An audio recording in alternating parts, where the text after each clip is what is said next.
Many years back, Robert Fulghum wrote a best-selling book titled All I Really Need to Know I Learned in Kindergarten. And in this particular work, he says that in kindergarten, this is what he learned. Share everything, play fair, don't hit people, put things back where you found them, clean up your own mess, don't take things that aren't yours, say you're sorry when you hurt somebody, wash your hands before you eat, flush, warm cookies and cold milk are good for you, live a balanced life, learn some and think some and draw and paint and sing and dance and play and work every day some. My favorite. Take a nap every afternoon. When you go out into the world, watch for traffic, hold hands, and stick together, and be aware of wonder. Fulgham's primary point is that we learn what is most important in life by the time we are finished with kindergarten. From then on, life and education are just a matter of remembering. Now, while Fulgham's thoughts may be a bit simplistic and even moralistic to me, I appreciate his insight, and I think the gospel writer of Luke would as well.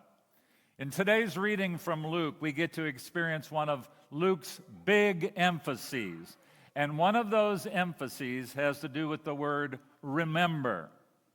Other gospels don't use that word, but in Luke we hear, remember how he told you while he was still in Galilee, that the Son of Man must be handed over to sinners and be crucified, and on the third day rise again. And then we also hear, then the women remembered his words, and returning from the tomb, they told this to the 11 and to all the rest. Remember.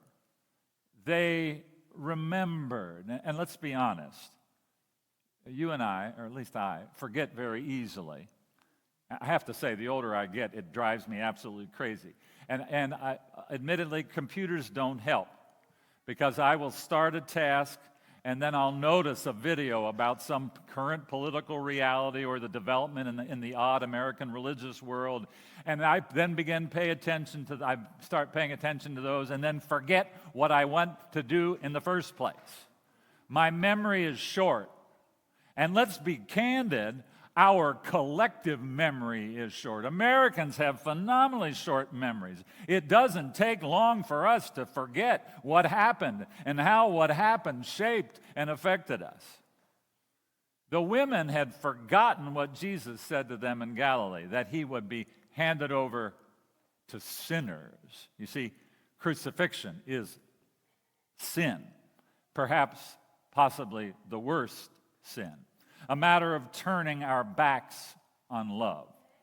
Jesus would be handed over to those who live contrary to the ways of God and then die on a cross, die the death of a shamed man, and then also he would be raised. And they had forgotten all of that. And who could blame them? When you are in the midst of trauma, you do not remember well. Trauma often stunts your memory. You are so overtaken by the moment that you don't remember much at all. I have been with loads of people who are in crisis or trauma, and very often they forget the basics.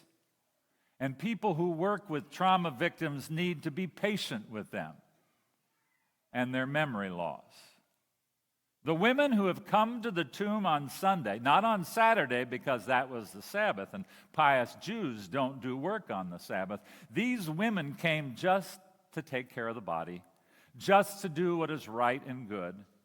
They are trying to move forward. They aren't remembering.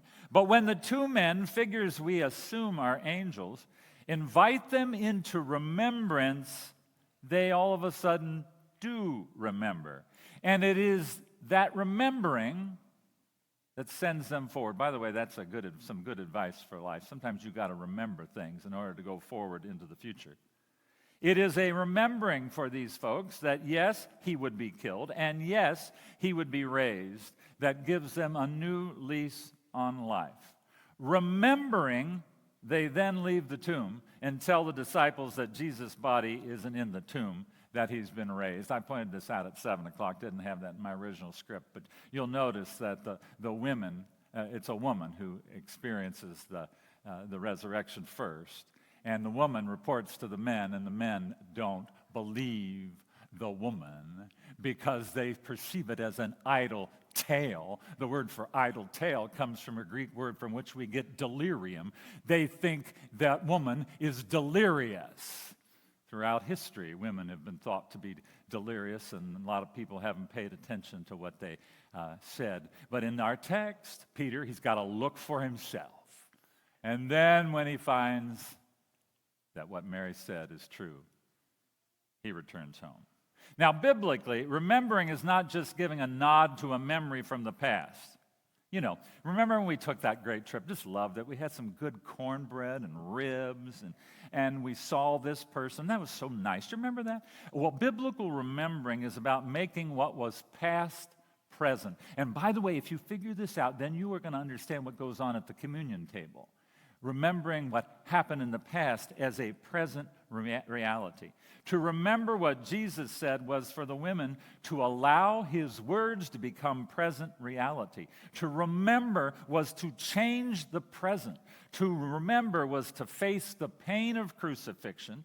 It was to tell the truth about death, that even death was a necessary part of the story, but that necessary suffering, as Richard Lohr likes to call it, was not the end. To remember was also to welcome the truth of resurrection. He's not here, but he has been raised. So you see, the whole story needs to be remembered. Were you there is not simply a beautiful hymn or spiritual. It's the appropriate question asked of all of us in relationship to the events that have led Jesus to his Last Supper, his crucifixion, and yes, even his resurrection. A part of what we attempt to do around here at first is to remember the Holy Week events in a way that enables us to feel like we were there. Were you there? And we say, yes, we are there. We march in with Jesus to Jerusalem. We're all excited. We experience all the horror that happens in Jerusalem. We get our feet washed. We yell out, crucify him, crucify him. And then we cry about our mob mentality, our betrayal, and our denial. And then with Mary Magdalene, this is what we do at 7:30. So sorry you didn't get to experience this at 7:30 today. We show up with Mary Magdalene while it is still yet dark. And what are we coming to do? We're expecting to grieve. And then all of a sudden, the light appears, and the flowers burst forth, and the beauty returns. And we remember, as he told us, that he would rise on the third day. And this is the third day. And there are a couple of men, maybe in our case, a woman and a man, dressed in dazzling white, asking us, why are we seeking the living among the dead? He's no longer here. He has been raised. Remember that. Remember that when the burdens are too big to bear. Remember that when the grief is overwhelming. Remember that when hope seems so far away, when despair seems to be your home. Remember that when the pain from a divorce seems particularly poignant. Remember that when your health struggles overwhelm you. Remember that when your nation seems like it is in chaos. Remember, as he said that he would not be there, he would be raised. Remember that when you are feeling remarkably alone. Remember that when the funeral dirges seem to be the only music playing in your ear. Remember that when you are getting ready to throw in the towel, when you don't know if you can actually love anymore. Remember that when you and your family's dysfunction seems stronger than ever. Remember that when you wonder if what you have done, your betrayal, betrayal, your stupid choices, your denial, or what has been done to you are the only things that you can remember about yourself. And remember that when you start to believe that what is will always be. And remember that when you start to doubt that there ever will be justice in this world, that what you do in the world doesn't matter. Remember, just as he said, he is not here. He is risen. You know, I personally think it's not coincidental that Easter was originally a pagan festival celebrating spring and light.